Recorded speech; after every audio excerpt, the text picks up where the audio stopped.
Hello friends, welcome to better than past. நாம time management by Brian Tracy இந்த புக்கோடைய full book review பார்த்துட்டு இருக்கிறோம். இன்னைக்கு நம்ம சாப்டர் 5 பார்க்கலாம் வாங்க. Chapter 5 make right and plans. அதாவது எல்லா சக்சஸ்ஃபுல் டைம் மேனேஜர்ஸுமே வந்துட்டு முக்கியமா ஃபாலோ பண்ணக்கூடிய ஒரு விஷயம் பிளான் பண்றது. நீங்களும் யோசிக்கலாம், நானும் தான் நான் செய்யற வேலை எல்லாத்தையுமே பிளான் பண்ணி பண்றேன்னு. ஆனா சக்சஸ்ஃபுல் பீப்புள்ஸுக்கும் நமக்கும் இருக்கிற ஒரு பிக் டிஃபரன்ஸ் என்னன்னா, அவங்களுடைய பிளான்ஸை எழுதி வைப்பாங்க. நம்மள மாதிரி இருக்கிற சாதாரண மக்கள் இல்ல வாழ்க்கையில ஒரு முக்கியமான கோலை வச்சு பயணிச்சிட்டு இருக்கிற மனிதர்களோ பண்ற மிகப்பெரிய மிஸ்டேக்ல இதுவும் ஒண்ணு. அது என்னன்னா, நாம பிளானை எழுதி வைக்காம இருக்கிறது. இந்த சாப்டர்ல வந்து ஆத்தர் வந்து பிளானை எழுதி வைக்கிறதுல இருக்கிற பெனிஃபிட்ஸ் பத்தி அதிகமா எக்ஸ்பிளைன் பண்றாரு. வாங்க பார்க்கலாம். நாம நம்மளுடைய கோல்ஸுக்கு இருக்கிற பிளான்ஸை எழுத்துப்பூர்வமா எழுதி வைக்கும் போது அதுக்கான எழுதுற டைமை விட நமக்கு 10 மடங்கு அதிகமா டைமை சேவ் பண்ணி கொடுக்கும். இது ஒரு சாதாரண எக்ஸாம்பிள் தான். நீங்க இதுவே மிகப்பெரிய வேலைகளை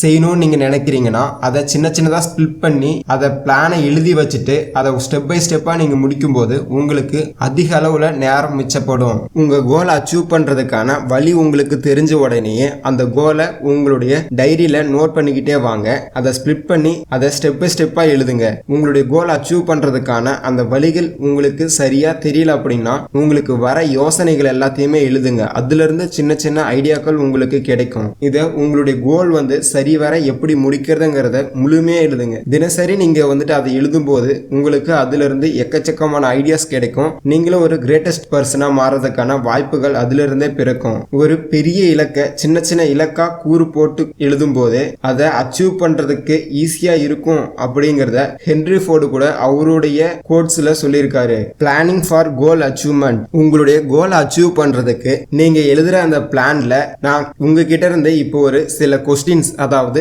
4 கொஸ்டின்ஸ் கேட்கறேன். அதுக்கான பதிலையும் உங்களுடைய பிளான் லிஸ்ட்ல எழுதிக்கிட்டு வாங்க. இந்த 4 கொஸ்டின்ஸும் ரொம்பவே முக்கியமான ஒண்ணு, எல்லாருக்கும் பயன் தரக்கூடிய ஒன்னும். வாங்க ஸ்டார்ட் பண்ணலாம். ஃபர்ஸ்ட் ஒன், உங்களுடைய கோல்ஸ் அச்சீவ் பண்றதுக்கு டிஃபிகல்ட்ஸாவும் அப்டக்கிள்ஸ் அதாவது தடைகளாகவும் இருக்கிற பிரச்சனைகள் என்னென்ன அப்படிங்கறத ஃபர்ஸ்ட் நோட் பண்ணுங்க.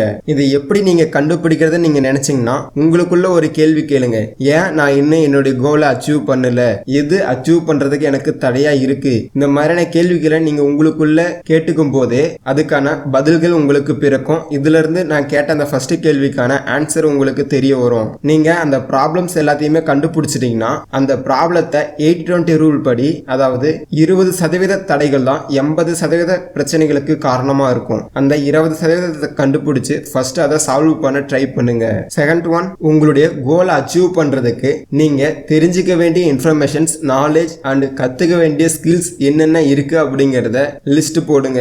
ஏன்னா நாம இதுவரையும் கத்துக்கிட்டத வச்சுக்கிட்டு இனிமேலும் நம்ம காலத்தை ஓட்ட முடியாது. நாம இன்னும் புதுசா கத்துக்க வேண்டியது நிறைய இருக்கு. நான் பிலீவ் பண்றேன், கண்டிப்பா இந்த மாதிரி வீடியோவை நீங்க பாக்குறீங்கன்னா கண்டிப்பா உங்களுக்கு கத்துக்கணுங்கிற அந்த ஒரு கியூரியாசிட்டி இருக்கு. கண்டிப்பா உங்களால உங்களுடைய கோலை அச்சீவ் பண்ண முடியுங்கிறத நான் முழுசா நம்புறேன். தேர்ட், உங்களுடைய கோலை அச்சீவ் பண்றதுக்கு எந்த மாதிரியான மக்கள் உங்களுக்கு உதவுவாங்க, எந்த மாதிரி குரூப்பை நீங்க அமைக்கலாம், எந்த குரூப்ல நீங்க ஜாயின் பண்ணனா உங்களுடைய கோல் அச்சீவ் பண்ண முடியும், எந்த மாதிரியான ஆர்கனைசேஷன்ஸ் உங்களுடைய கோல்ஸ் அச்சீவ் பண்றதுக்கு ஹெல்ப் பண்ணுவாங்க அப்படிங்கறது எல்லாத்தையும் நீங்க லிஸ்ட் பண்ணுங்க. நீங்க லிஸ்ட் பண்ணும்போது உங்களுக்கு இதெல்லாம் தெரியலனா நீங்க சின்னதா ரிசர்ச் பண்ணலாம். இல்ல உங்களுடைய ஃப்ரெண்ட்ஸ் கேங்ல யாராவது இதுக்கு ஹெல்ப் பண்ணுவாங்களான்னு நீங்க தேடி பார்க்கலாம். நான் இந்த மாதிரி விஷயங்களும் ஒரு மனிதன் வந்து அவன் கோல் அச்சீவ் பண்றதுக்கு ரொம்பவே முக்கியமான விஷயம். ஏன்னா எல்லாராலையுமே எல்லா கோல்ஸுமே தனியா அச்சீவ் பண்ண முடியாது. ஃபோர்த் ஒன், உங்களுடைய கோல்ஸ் அச்சீவ் பண்றதுக்கு உங்களுக்கு ஹெல்ப் பண்ண போற அந்த மிகவும் முக்கியமான ஒரு நபர் இல்லைன்னா 2 நபர் யாரு அப்படிங்கறத